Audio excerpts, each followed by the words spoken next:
অনেকেই ভাবছেন নতুন ট্যাক্স পরিবর্তনের ফলে নাকি ওভারটাইম আয় পুরোপুরি ট্যাক্স ফ্রি হয়ে যাচ্ছে। তাই প্রশ্ন আসছে, এখন কি ওভারটাইম করলে সেই অতিরিক্ত টাকায় আর ট্যাক্স লাগবে না?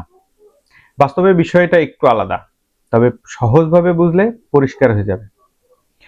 ওভারটাইম মানে আপনি স্বাভাবিক সময়ের বেশি কাজ করছেন আর তার জন্য বাড়তি রেটে টাকা পাচ্ছেন, কিন্তু এই পুরো ওভারটাইম টাকা ট্যাক্স ফ্রি হয়ে যাচ্ছে না। নিয়ম অনুযায়ী আপনার স্বাভাবিক রেটের উপরের যে অতিরিক্ত অংশ, শুধু সেই বাড়তি অংশের উপর একটি সীমিত ট্যাক্স ছাড় দেওয়ার প্রস্তাব আছে।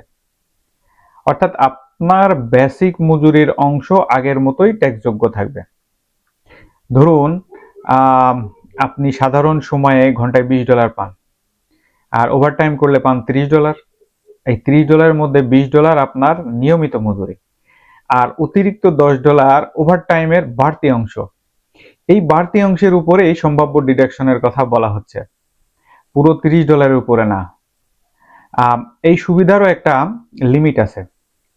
বছরে একজন সর্বোচ্চ $12,500 পর্যন্ত এই ওভারটাইম সংক্রান্ত ডিডাকশন নিতে পারেন। স্বামী স্ত্রী মিলে জয়েন্ট রিটার্ন ফাইল করলে এই সীমা হতে পারে $25,000। এর বেশি ওভারটাইম আয় হলেও এই অতিরিক্ত অংশের জন্য আর বাড়তি ছাড় পাওয়া যাবে না, আর সবার জন্য সমানভাবে এই সুবিধা থাকবে না। আপনার মোট আয় যদি $150,000 বেশি হয়, তাহলে এই ডিডাকশন ধীরে ধীরে কমতে শুরু করবে। জয়েন্ট ফাইলারদের ক্ষেত্রে এই সীমা $300,000। আয় যত বাড়বে এই সুবিধা তত কমে যাবে।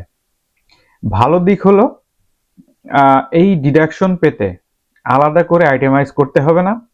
আপনি স্ট্যান্ডার্ড ডিডাকশন নিলেও নিয়মের মধ্যে থাকলে এই সুবিধা পেতে পারেন।